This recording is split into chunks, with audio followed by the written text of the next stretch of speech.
그리고 이제 오늘 저희들이 묵상할, 함께 공부할 하나님의 말씀은 마가복음 14장 32절에서 42절인데요. 본문에는 예수님이 이 땅에서 제자들과 함께한 마지막 사역에 대한 이야기가 기록되어져 있습니다. 여러분, 저희들이 처음도 참 중요하잖아요. 어떤 일을 시작함에 있어서 처음도 참 중요한데, 마가복음에 따르면 예수님이 이 땅에서 제자들과 보내신 그 가장 마지막 시간을 오늘 기록해 주고 있습니다. 그런데 그 장면에서 우리 주님은 기도하십니다. 제자들과 함께 했던 그 사역의 가장 마지막 순간, 예수님이 참 많은 사역들을 감당하셨는데 제자들과 함께 보내는 그 마지막 사역, 이제 주님이 가롯 유다의 배신에 의해서 넘겨지게 되어지는데, 그 전에 주님이 제자들과 가장 마지막에 보내셨던 시간은 기도하는 시간이셨습니다. 에베소서에서 바울이 하나님의 전신갑주를 취하라라고 6장에서 이야기하고 난 후에 가장 마지막에 도대체 전신갑주를 취한다는 것, 우리도 어떻게 그런 전신갑주를 취할 수 있느냐, 바로 그것이 기도를 통해서 가능하다, 이런 이야기를 여러분과 말씀을 통해서 나누었습니다. 주님이 그의 사역의 가장 마지막, 주님은 사역 곳곳에서 기도하셨지만, 중요한 순간들마다 기도하셨지만, 오늘 이제 마지막 장면, 십자가 바로 직전에서 기도하십니다. 질문을 하나 해볼까? 오늘 이렇게 좀 시작합니다. 여러분, 기도가 뭐죠? 오늘도 기도하셨을 거 아닙니까? 여러분의 삶의 현장에서 또 무시로 마음속에 드는 생각들을 붙들고 주님께 기도하지 않으셨겠습니까? 기도가 도대체 뭐죠? 홍성우 집사님, 기도가 도대체 뭐죠? 주님과의 대화. 뭐 정답 없습니다. 여러분이 느끼시는, 김혜경 집사님 오랜만에 오셨는데 기도가 뭐죠?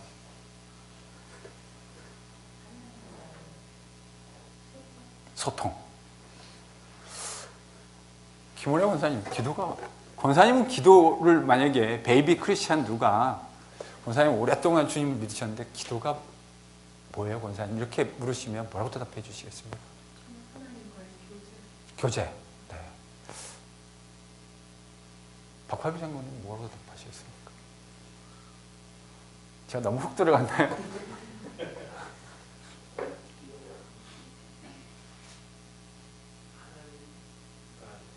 네.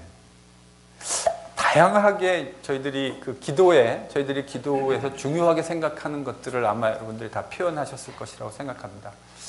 기도에 빠지지 않는 게 탄원이겠죠, 그렇죠? 저희들이 원하는 어떤 것들을 주님 앞에 피티션이라고 영어로는 저희들이 얘기할 수 있고, 간구 뭐 이렇게 얘기할 수도 있을 것 같고요. 오늘 이제 주님이 그 기도가 무엇이냐에 대한 이야기를 말로 아니고 본인의 삶으로 보여주시고, 또 그것에 대한 가르침을 제자들에게 주시려고 아마 의도하신 것 같아요. 여러분, 기도가 뭔가 같이 한번 저희들이 좀 고민해보는 그런 시간이 될 수 있기를 바랍니다. 14장 32절에서 42절 같이 한 목소리로 읽습니다.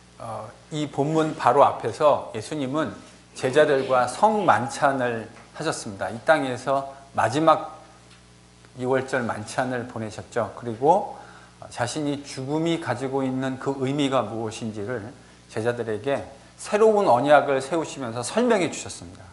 주님의 십자가의 죽음이 가지고 있는 그 의미들을 설명해 주신 거죠.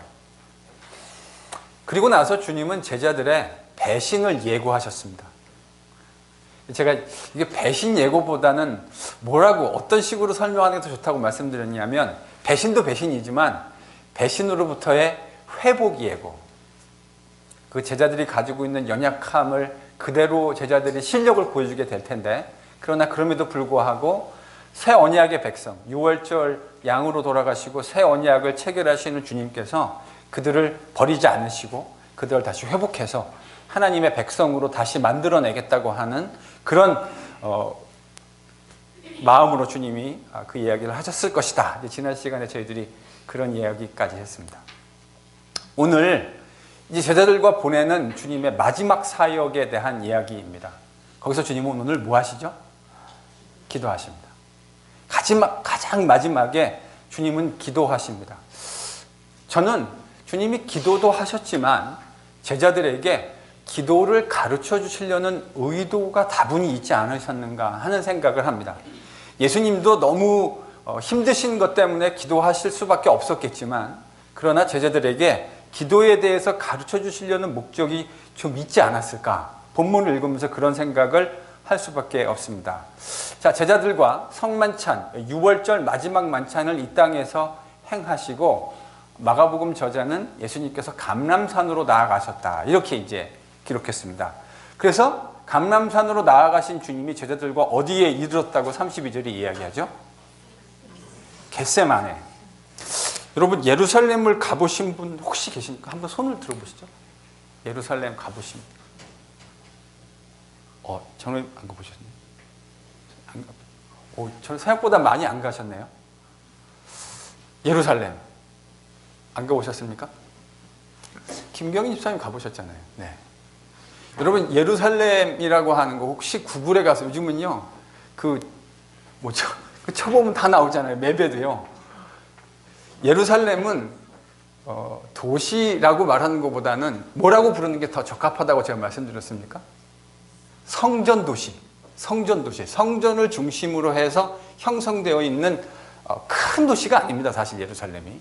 그래서 예루살렘을, 여기가 이제 북쪽이라 그런다면, 여기가 예루살렘이 있으면요, 예루살렘의 이쪽이 이제 북쪽이죠.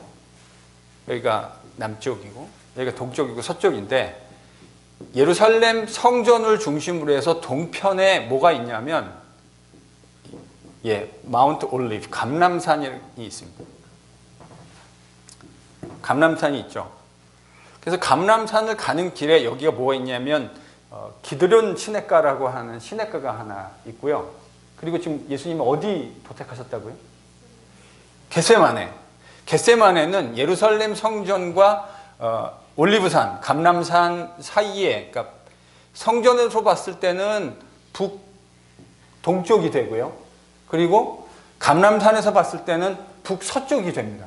그러니까 가운데가 아니고요. 요 정도. 여기가 지금 이제 그 겟세마네입니다. 겟세마네라는 뜻이 혹시 무슨 뜻인지 아시나요? 네네. 오일 프레싱 하는 곳입니다. 여러분, 너무 당연하죠? 여기가 지금 뭐가 나오는 데예요? 올리브 나오니까 올리브 오일을 프레싱 하는 곳. 이게 바로 겟세마네, 겟슈마니라고 하는 이제 그 두 개가 기름 짜는 틀, 혹은 뭐 기름 짜는 통, 이런 의미를 가지고 있습니다. 아마도 주님은 이곳에서 제자들과 많은 적지 않은 회합을 하셨던 것 같습니다. 어떻게 할 수 있느냐? 여러분, 빨리 요한복음 18장 2절 한번 찾아보실래요? 자, 지금 오늘 이제 본문과 연관된 요한복음 버전입니다. 그러니까 예수님이 제자들과 어디서 종종 만나셨어요? 여기서 모임을 종종 하셨던 것 같아요. 그러니까 제자들과 예수님이 말하자면 뭐라고 해야 되나요? 이게 딱히 맞는 건 아니지만 사랑방? 자주 만나셔서 같이 교제하시고 이야기하시고, 어쩌면 여기서 하나님 나라의 비유에 대해서, 천국에 대한 그런 이야기도 주님이 많이 가르쳐 주셨을 것이라고 생각합니다. 거기서 이제 주님이 제자들과 함께 도착하게 됩니다. 근데 예수님께서 지금 제자들에게, 그러니까 함께 데리고 간, 정확하게 이 제자들이 뭐 몇 명인지 이거는 말하기 참 어렵지만, 제자들에게 뭐라 그랬냐면, 기도할 동안에 너희는 여기 앉아 있어라. 그러니까 예수님이 지금 기도하러 오셨는데 제자들에게는 앉아 있으라고 말씀하셨어요. 그런데 33절에 보면 누가 등장하죠? 베드로, 야고보, 요한. 여러분, 이 사람들 어떤 사람들이죠? 뭐 수제자라고 표현할 수도 있을 것이고, 제자들 그룹 안에서 예수님이 좀 더 가까이 교제하셨던 그룹이었던 것 같아요. 그래서 이 세 명을 이제 부르셨습니다. 왜 세 명만 따로 부르셨을까요? 다 같이 기도하라고 그래도 되잖아요. 지금 기도하러 가시는 거고, 또 이 세 명의 제자들에게 이제 기도를 부탁하시는 것 같아요. 기도를 부탁하시는 것 같은데, 왜냐하면 34절에 깨어 있으라고 그랬으니까, 여기서 깨어 있으라는 말은 물론 기도하라 이 말은 명시적으로 하지 않으셨지만 문맥 속에서 이 깨어 있으라라는 말은 기도하라는 말이거든요. 근데 왜 다 안 데려가고 이 3명만 데려갔을까요? 아유, 너무 이렇게 긴장하지 마십시오. 정답 없습니다. 뭐 정답 누가 알겠습니까? 어떤 아이디어를 좀 한번 말씀해 보시죠. 왜 3명만 데려갔을까요? 이왕 기도할 거면 12 싹 다 데리고 와가지고 기도하라 그래도 괜찮지 않았겠습니까? 근데 왜 하필 베드로, 야고보, 요한 셋이었을까요? 상상력을 좀 동원해 보십시오. 제가 피드백을 좀 받겠습니다. 마지막 모습을 확실하게 보여주고 싶어요. 네, 마지막 모습을 제자들에게 확실하게 각인시켜 주시고 싶으셔서. 또요? 이 세 제자가 다 나중에 성경을 기록하자.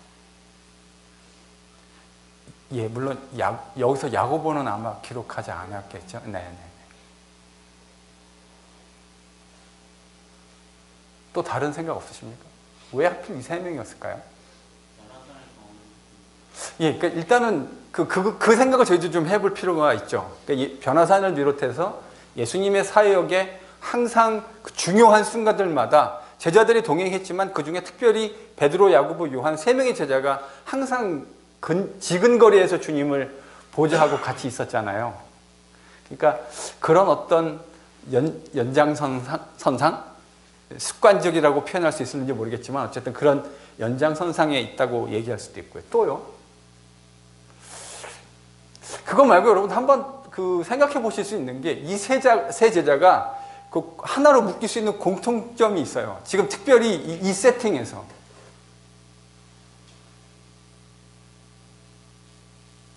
10장에서 야고보와 요한이 뭐라 그랬냐면 너희들이 내가 마시는 잔을 마실 수 있느냐? 그랬더니 야고보와 요한이 뭐라 그랬죠? 마실 수 있다. 14장에서 베드로는 다른 제자들은 다 주님을 부인한다 할지라도 저는 결단코 그러지 않을 겁니다.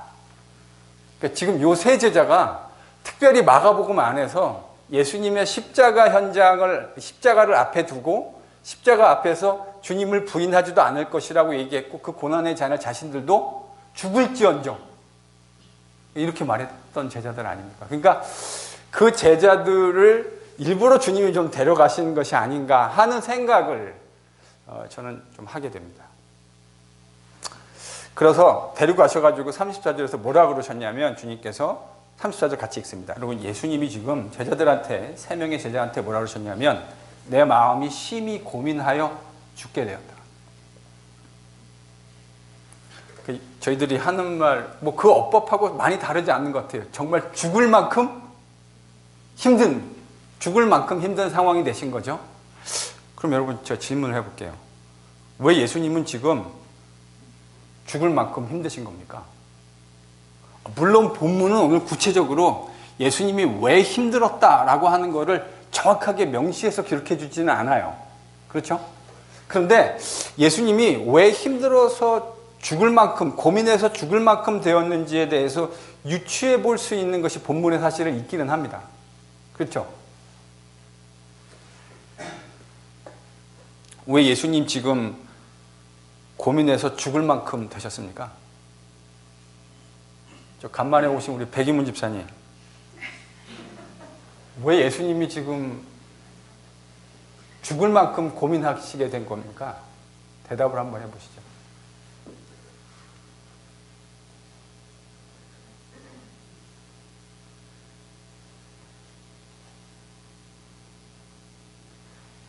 누가 좀 흑기사를 하시든지 해보십시오. 왜 예수님 지금 고민해서 죽을 만큼 되신 거죠? 왜 이렇게 샤이하신지 모르겠네. 저희가 한번 같이 생각해 보죠. 왜 예수님 지금 죽을 만큼 고민하게 되셨는지. 일단 여러분 지금 예수님이 딱 뭘 앞에 두고 계시는 거죠? 십자가의 죽음이잖아요. 우리는요, 이 보수교회가 제가 갖고 있는 좀 문제점 중에 하나인 것 같아요. 저는 보수적인 사람입니다. 말할 것도 없이 저는 보수적인 신학을 공부한 사람이고 제 신앙은 보수적인 신앙이에요. 그런데 이 보수적인 교회에서 예수님이 인성을 가지셨다고 하는 것에 대해서 너무 오버루킹하는 경향이 있는 것 같아요. 여러분, 예수님이 무엇이셨다고요? 사람의 몸을 가지셨다고요. 그러니까 초대교회 이단 중에 어떤 이단들이 있었냐면 영지주의, 가현설주의자들이라고 있었습니다. 이 사람들의 주장이 뭐냐면 예수님은 하나님이신데 인간의 몸을 입은 것 같이 보였지만 사실은 그분은 인간의 몸을 입으신 게 아니다. 이제 이렇게 인간처럼 보였을 뿐이다. 근데요, 제가 볼 때 보수교회 안에 이렇게 과격하게 주장하지는 않지만 그 라인에 연결되어 있는, 마치 주님이 인성을 입으셨다고 하는 것이 상당히 많이 그 톤 다운되는, 그러니까 그것이 별로 중요하게 부각되어지지 않는. 여러분, 중세의 그림 보면 그 중세의 화가들이 그린 그림 중에 그 예수님 혹시 그런 거 보신 적 있으세요? 베이비 예수님의 볼기를 마리아가 때리는 그런 그림 혹시 못 보셨습니까? 예. 그 베이비 예수님이 그 똥 사셨을 거 아닙니까? 식사하시고 밀크 먹고 실례도 하고 그러셨을 거 아니에요. 그리고 아프면은 울기도 하셨을 거고. 그러니까 우리랑 똑같은, 죄는 없으셨지만 우리랑 똑같은 육신을 가지고 우리가 겪고 있는 모든 일상의 질고와 고통과 아픔과 슬픔과 기쁨을 다 느끼셨던 분이 주님 아니십니까? 그래서 히브리서 기자는 우리의 연약함을 체휼하지 못하시는 분이 아니다.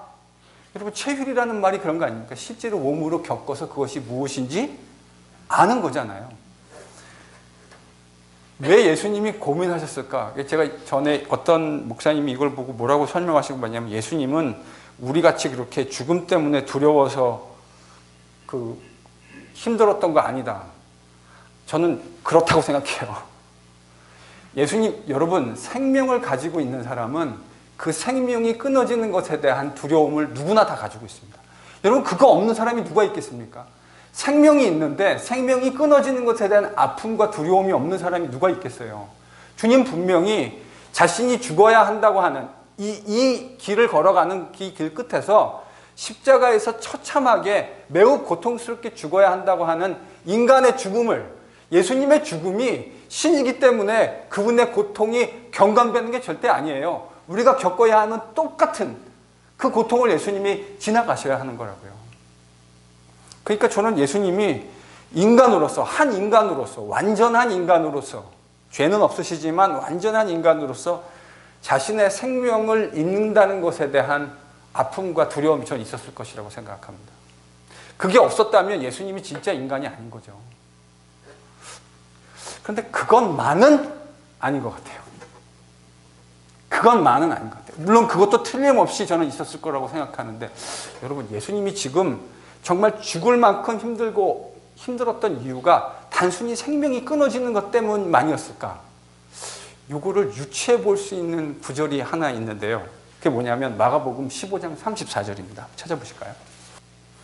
지금 예수님이 죽을 만큼 힘들었던 것이 죽음에 대한 인간으로서, 완벽한 한 인간으로서 죽음에 대한 두려움도 있으셨겠지만 저는 그것만은 아니라는 생각을 하게 됩니다. 왜 그러냐면, 여러분, 예수님이 요한복음에 보면 더 이제 이게 아주 그 노골적으로 자주 등장하는데, 예수님이 하나님과 함께 매우 친밀한 교제를 하시잖아요. 그가 내 안에, 내가 그 안에. 그러니까 예수님이 제자들에게 말할 때도 나는 내가 임의로 말하지 않고 내가 들은 것, 아버지와의 교제를 통해서 들은 것은 너희들에게 말한다고 얘기하셨다고요. 그러니까 예수님의 생애라고 하는 건 자의적으로 무엇을 얘기하시는 것이 아니라 늘 아버지 하나님과의 교제 속에서 나오는 그 충만한 것들을 가지고 제자들을 대하시고 가르치시고 이렇게 하셨다고 하는 것 저희들이 압니다. 근데 여러분, 예수님의 십자가 장면에서 15장 34절에서 예수님이, 그러니까 늘 아버지를 부를 때 내 아버지, 내 아버지. 요한복음은 나중에 그 독생하신, 모노게네스라고 하는 거 저희가 이제 다음 주에 얘기하게 될 텐데, 다음 주죠. 독생하신 아들, 뭐 번역이 그다지 좋지는 않은데 어쨌든 하나님 품에서 유일하게 존재하고 있는 아들이 하나님을 계시해 주시는 거잖아요. 근데 그 예수님이, 로고스인 예수님이 하나님과 친밀한 교제 안에 늘 있으시다고요. 근데 십자가에서는 모든 인간을 대신해서, 인류를 대표해서 주님이 지금 하나님께 뭐 하는 순간인 거죠? 버림을 받으시는 순간인 거죠. 여러분 한번 상상해 보세요. 일평생을 하나님과 긴밀하게 교제하시고 매 순간을 하나님과 교제하시면서 사셨던 하나님이 지금, 예수님이 지금 하나님께 뭐를 당하고 있다고요? 십자가에서요? 버림을 받고 있다고요. 여러분 이걸요 좀 심각하게 한번 묵상해 보셔야 될 거라고 생각해요. 전 여러분이 예수님이 나의 하나님 어째서 나를 버리셨습니까? 라는 그 말 속에 담겨져 있는 깊은 의미를 좀 묵상하셔야 될 거라고 생각합니다. 지금 예수님은 한평생을 매 순간을 하나님과 아버지와 친밀하게 교제하면서 그 안에서 충만한 가운데 거하셨는데 지금 그 십자가의 현장은 무슨 현장이죠? 그 아버지로부터 버림받아야 되는 순간이에요. 여러분 그런 경험들을 가지고 계신 분도 계시고 안 가지고 계신 분도 계실 텐데 정말 사랑하는 사람한테 버림받아 본 경험이 있으십니까? 정말 소중하게 생각하고 그 관계를 참 귀하게 여겼는데 그 관계로부터 버림받아 본 경험. 그게 이 경험이랑 하나님과 예수님 사이의 경험을 비교할 수는 없겠지만 지금 주님이 당하시는 그 괴로움이라고 하는 건 저는 육신의 죽음에 대한 부분도 있지만 이 하나님과 오는 친밀한 교제 속에서부터 버림받는 것에 대한 아픔과 힘듦도 저는 들어있다고 생각합니다.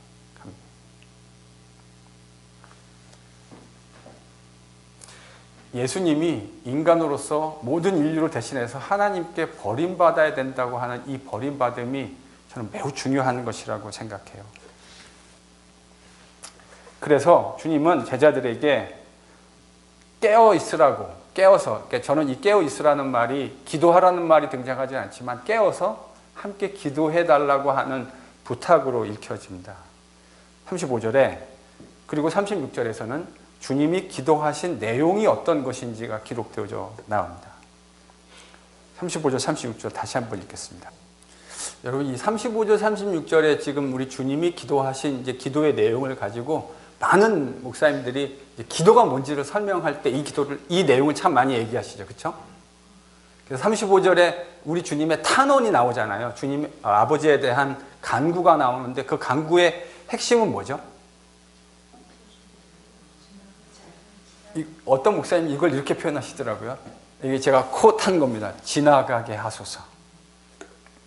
지나가게 하소서. 그러니까 예수님의 지금 간구의 내용이 지나가게 하소서입니다. 아버지 이거 지나가게 하십시오. 여러분 우리가 기도하는 것 중에도 그럴 때가 있지 않습니까? 어떤 어려움이 닥쳐오는 것을 눈앞에 이제 보게 되어질 때 하나님 이것을 지나가게 해주십시오. 제가 이것을 피할 수 있도록 길을 주십시오. 이렇게 이제 저희들이 기도할 때가 있습니다. 실제로 하나님이 지나가게도 많이 하시죠. 그렇죠? 저희들이 만나야 하는 것들을 피해갈 수 있는 길도 하나님이 참 많이 허락해 주시지 않으셨습니까? 근데 36절의 기도는 뭐죠, 그러면요? 35절의 탄원이 지나가게 하소서라면 36절은 뭐죠? 가군을 좀 살리셔가지고요. 이 뒤에 뭐뭐뭐 하소서 이거 어떻게 하면 좋을까요?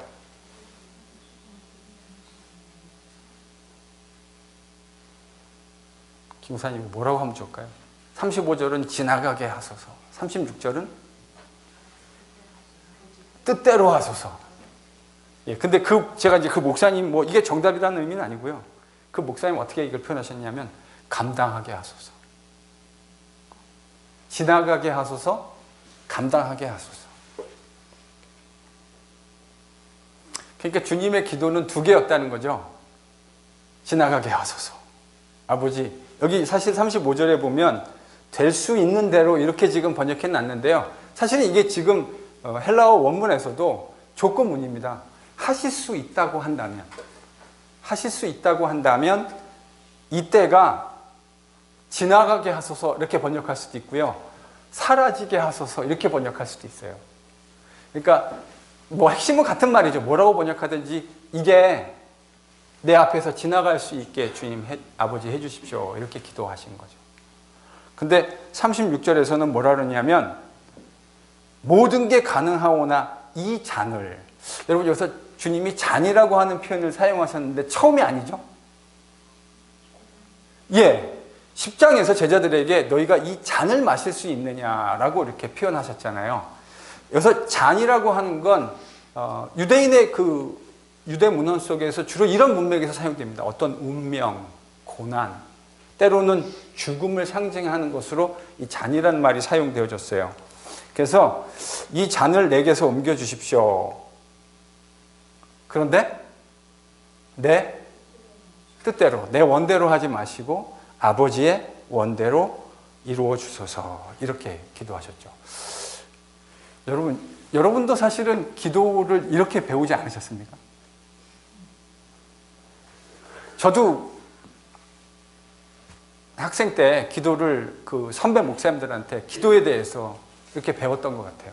기도라는 게 내가 원하는 거를 하나님께 간구할 수 있지만, 그게 잘못된 거 절대 아니지만, 그러나 마지막은 항상 어떻게 해요? 내 원대로 마시고 아버지의 원대로 하십시오. 그러니까 이제 제가 옛날에 이런 얘기를 했더니 어떤 청년이 저한테 이렇게 제자 훈련하는데 그런 얘기 했던 기억이 있어요. 뭐라 그러냐면, 그럼 목사님 지나가게 하든지 감당하게 하든지 그럼 어차피 둘 중에 하나인데 기도 못하라 합니까? 아니 어차피 지나가게 하든 감당하게 하든 다 둘 중에 하나가 되는 건데 그 기도를 못하라 합니까? 이렇게 이제 질문을 하더라고요. 여러분 어떻게 생각하세요? 이미지 집사님 어떻게 생각하십니까? 지나가든지 감당하든지 어차피 둘 중에 하나인데 50-50인데 그럼 못하러 기도합니까? 뭐라고 대답하시겠습니까?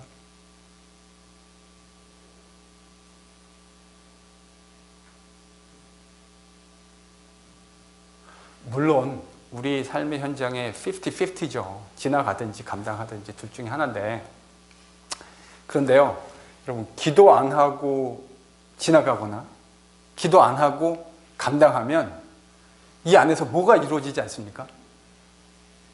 아까 김 권사님 말씀하셨을 때 하나님과의 교제라고 얘기했거든요. 이게요, 기도하지 않고 지나가면 하나님과 누리는 친밀한 교제 없이 그냥 수없이 많이 지나가는 일상 중에 하나로 지나가게 되는 확률이 되게 많아요. 근데 여러분, 기도하고 지나가면 그게 어떻게 되지죠? 그게 어떻게 됩니까? 예, 이게 나와 하나님 사이에 친밀한 사이의 일들로 기억되게 됩니다. 저도 그런 것 같아요. 많은 일들을 지나가지만 저희들이 기도하지 않고 지나가는 일들도 있잖아요.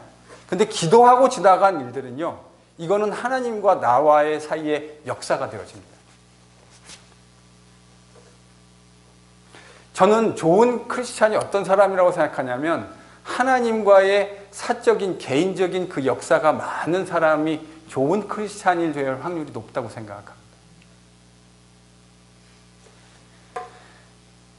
그리고요, 두 가지만 얘기했지만 실제요, 감당하지 못하게 되는 경우도 많습니다. 실제로요, 감당하지 못하게 되는 경우도 되게 많아요. 제가 제 인생에서도 그렇고 같이 신앙생활했던 형제들의 삶을 봐서도요, 기도하지 못하고 주님이 기대하시는 방식으로 일들을 감당하지 못하는 사람들이 참 많은 것 같아요. 그래서 저는 기도를 아까 그 다양하게 얘기하셨잖아요. 뭐 교제, 또 하나님과의 대화, 소통, 다양하게 여러분들이 표현해 주셨는데, 저는 저에게 누가 기도라고 얘기한다면 이건 정답은 없습니다. 그런데 저는 기도를 이렇게 좀 표현하고 싶어요. 저는 기도가요, 신비라고 생각합니다.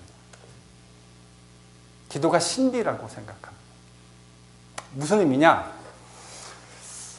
제 힘으로는 절대로 감당할 수 없었을 것 같은 일들인데, 저의 기질과 제 힘으로는 절대로 감당할 수 없었을 것이라고 생각했던 일들인데, 그 기도를 통과하고 나서 실제로 감당하게 되더라고요.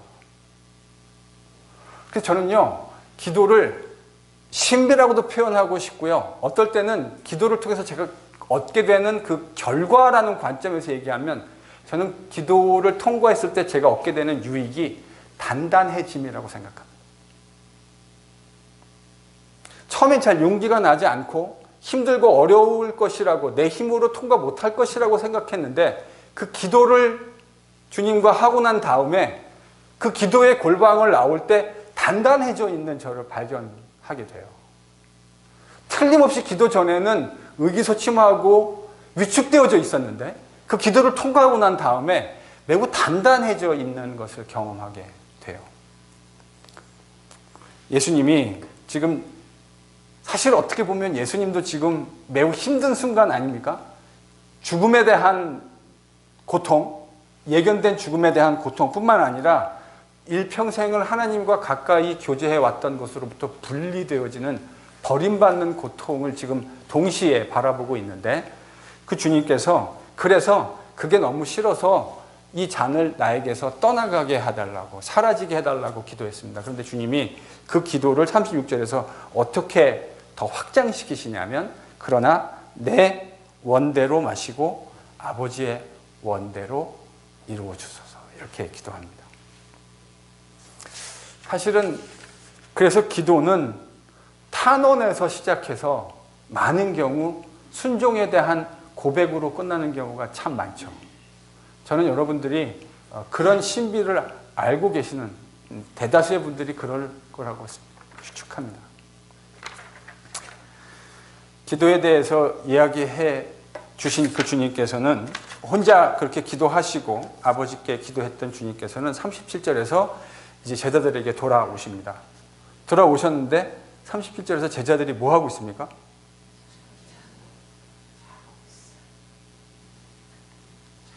자고 있습니다. 일단 이 시각이 지금 여러분 한번 유추해 보시면 6월절 식사를 했잖아요. 식사를 제가 유대인들이 몇 시쯤 한다 그랬습니까? 보통 8시에서 9시. 이게 팔레스틴의 저녁 문화예요. 그러니까 식사 끝나고 거기서 주님이 또 요한복음 버전을 저희들이 이렇게 생각하면 뭐도 하셨습니까? 발도 씻겨주시고 많이 하셨잖아요. 가르치시고 설명도 하시고. 그리고 나서 여기서 기드론 시냇가 쪽으로 건너가셔가지고 감람산에서 지금 겟세마네 쪽으로 올라가셨잖아요. 그러니까 이게 아주 먼 거리는 아니에요. 아주 먼 거리는 아닌데 그래도 한 20-30분 정도 도보로 걸으셔야 하는 거리죠. 근데 거기 가가지고 지금 뭐 하고 계셨습니까? 기도요. 그러니까 지금 대략 저희들이 밥 먹고 물리고 세족식하고 공부 가르치고 그리고 나서 한 20-30분 걸어가지고 겟세마네까지 갔다. 그럼 대략 몇 시쯤 됐을까요? 지금 이 시간이요. 아무리 못 잡아도 저희들이 아무리 겸손하게 잡아도 12시 정도는 되지 않았겠습니까? 시간이요. 그러니 오늘 하루의 일과를 한번 제자를 생각해 보십시오. 제자들이 얼마나 피곤했겠습니까? 이게 사실이죠. 그러니까 정말 피곤했으니까 잠이 든 겁니다. 그러니까 여기서 제자들이 잠들었다라고 하는 것이 저는 제자들의 틀림없는 그날의 6월절 이 만찬을 준비하고 하는 이 모든 일련의 과정 속에서 제자들이 정말 육신적으로 피곤했을 것이라고 저희들이 쉽게 유추할 수 있습니다. 그런데 지금까지 마가복음은 제자들의 영적인 무지와 어둠에 대해서 계속 얘기해 왔었잖아요. 그래서 여기서 잠들었다는 게 단순히 육신적으로 피지컬하게 타이어드해서 잠들었다라는 것을 틀림없이 말하는 거지만 저는 동시에 이것이 제자들의 영적인 상태를 은유적으로 표현하는 것일 수도 있지 않을까 하는 생각을 조심스럽게 해봅니다. 38절에 주님께서는 자고 있는 베드로에게 오셔서 1시간도 깨웠을 수 없었더냐라고 물으셨습니다. 저는 이게 책망이라기보다는 어떻게 읽는 게 좋을까요? 이 책망 투로 말씀하셨던 걸까요? 저는 안타까운. 왜냐하면 지금 이 자리는 주님에게도 사실은 매우 힘들고 어려운 자리임에 틀림없지만, 이제 저희가 다음 스토리에서 계속 보게 되겠지만 누구에게도 어마어마하게 힘든 시간들입니까? 그 제자들에게도요. 그 제자들에게도 깨어서 기도해야만, 그래야 이 어려운 시기를 시험에 빠지지 않고 감당할 수 있게 되는 거 아니에요. 그래서 예수님은 기도해야 될 이유를 설명하시면서 38절에 뭐라고 그러셨어요? 시험에 들지 않게 하기 위해서.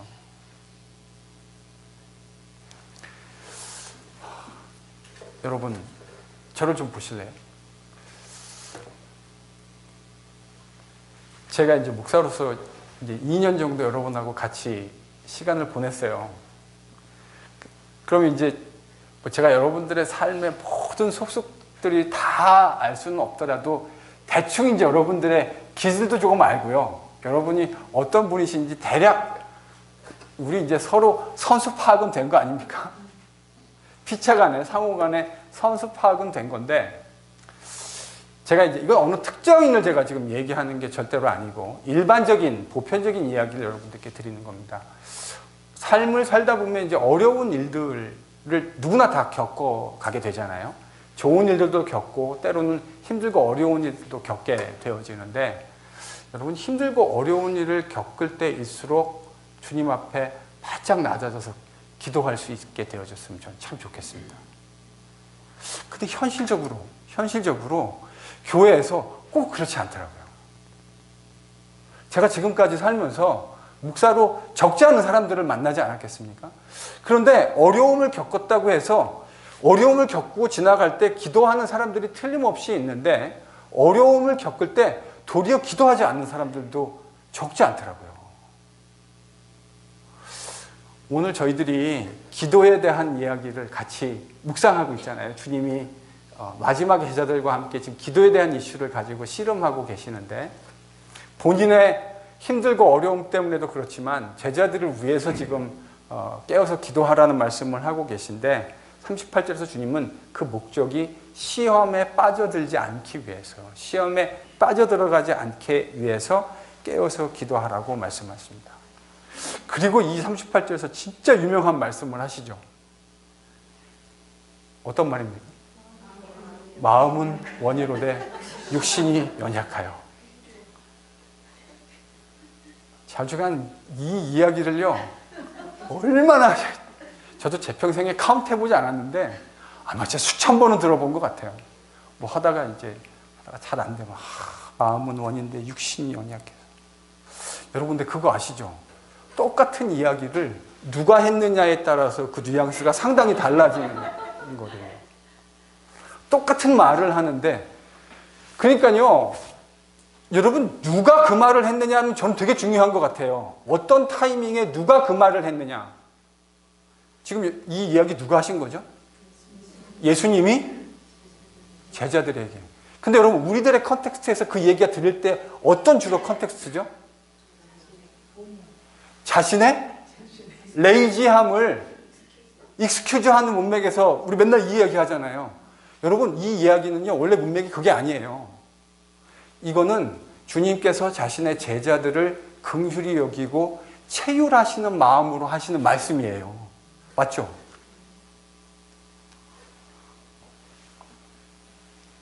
제가 다시 말씀드리지만요, 누가 어느 타이밍에 무슨 얘기를 하는가는 되게 중요한 저는 일이라고 생각합니다. 이 이야기는 우리의 연약함을 익스큐즈하기 위해서 하는 말이 아니에요. 문맥이. 근데 제가 이 얘기를 들을 때 거의 90% 이상의 문맥은 자신의 어리석음과 게을름과 이런 것들, 불성실함을 익스큐즈하는 문맥에서 사실 이걸 저희들이 활용하고 있다고요.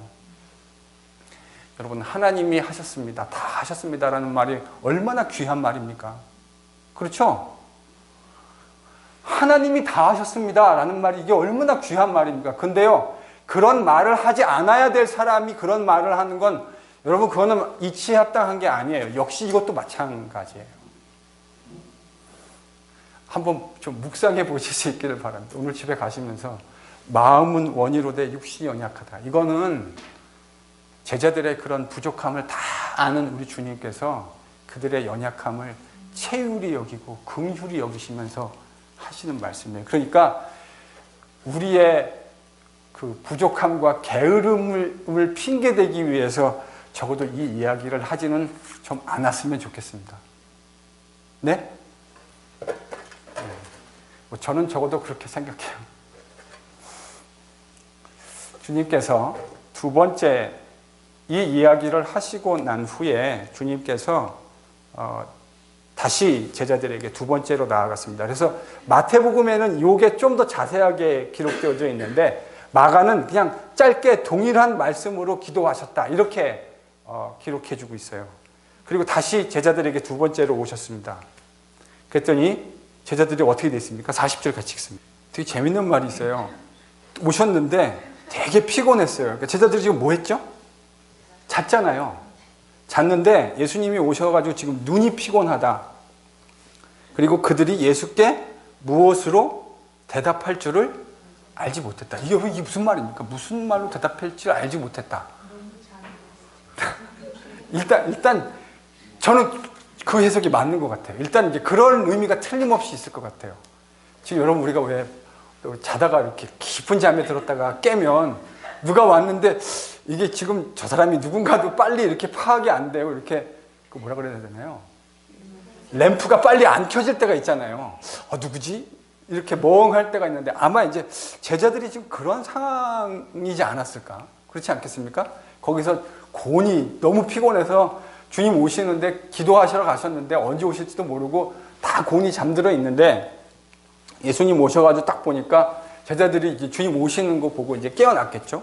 근데 봤는데 좀 멍한 거죠. 깨어나가지고. 그런 의미일 수 있을 것 같습니다. 틀림없이. 근데 또 다른 의미일 수도 있지 않을까요? 어떤 의미일 수도 있을까요? 이 문맥에서. 되게 민망. 저는 그 말도 맞을 것 같아요. 이 두 개가 지금 적절하게 그 두 개가 이 얼버무려진 어디쯤에 있지 않았을까요? 제자들이. 지금 예수님이 뭐라 그랬냐면 아까 오셔가지고 깨어서 기도하라. 시험에 들지 않게 깨어 기도해라. 주님이 지금 그리고 여러분 우리가 인간인데 주님이 지금 이 어려운 시간을 기도를 하고 와가지고 제자들에게 막 웃으시면서 얘기하지 않으셨을 거 아닙니까? 본인도 얼마나 마음이 힘드셨겠어요. 근데 와가지고 이야기하고 다시 기도하러 갔다 오셨는데 제자들이 또 졸고 있었던 거죠. 그 딱 보니까 지금 비몽사몽이기도 하고 그리고 주님이 깨어 있으라고 친히 분부하셨는데 깨어 있지 못하니까 여러분 어떤 마음이죠? 되게 송구스럽고 민망하기도 하고 뭐 그런 상황 아니었겠습니까? 그래서 이제 아무 말도 대답할 수 없었다. 저는 이제 이 말이 그런 두 가지 의미를 담고 있는 것이 아니냐. 세 번째 예수님이 다시 기도하시고 그들에게 오셔서 이제 졸고 있는, 여기선 자고 있었단 말은 구체적으로 등장하진 않지만 주님이 하시는 말로 염두에 유추해 봤을 때 제자들이 또 자고 있었던 것으로 보입니다. 근데 이제 주님께서 됐다, 쉬어라, 그만 쉬어라, 때가 왔다, 이제 인자가 죄인의 손에 팔려질 때가 왔다, 이렇게 말씀하십니다. 그리고 이제 저희들이 다음 시간에 살펴보게 되겠지만 유다가 이제 성전 경비병들을 대동하고 요한복음 18장 2절이 얘기했던 대로 예수님이 어디서 주로 제자들과 모임을 가졌는지 유다는 잘 알고 있잖아요. 내부인이잖아요. 그러니까 이제 예수님 체포하러 이제 오는 이야기가 다음번에 등장합니다. 저는 오늘 이 본문의 말씀을 묵상하고 또 묵상하면서 주님이 제자들에게 가장 그의 인생의 사역의 마지막 시간을 기도하면서 보내셨다고 하는 것에 참 중요한 의미가 있다는 생각을 하지 않을 수가 없습니다. 여러분, 기도라고 하는 것, 제가 아까 이제 기도가 신비다라고 이렇게 말씀드렸잖아요. 여러분의 개인적인 기도 제목도 있으실 거고, 또 공동체 기도 제목도, 우리가 다양한 기도 제목들을 가지고 계실 텐데, 저는 기도가 정말 신비라고 생각합니다. 기도의 신비에 대해서 깨닫게 되어지는 그리스도인이 많을수록 저는 그게 또 좋은 교회의 하나의 지표가 된다고 생각합니다. 기도에 대한 이론적인 이야기를 많이 하는 거 참 중요하죠. 그것도 참 중요한데, 진짜 중요한 건 정작 무릎 꿇어 기도하는 겁니다. 여러분, 올 한 해 저는 이제 이 본문 묵상을 하면서 그런 묵상을 해봤어요. 올 한 해 진짜 좀 기도를 열심히 하는, 다른 어떤 것도 다 중요하지만 정말 주님 앞에 온전히 기도하는 그런 시간들을 올 한 해 좀 보내야 되겠다. 목사로서 제가 좀 그런 묵상을 했습니다.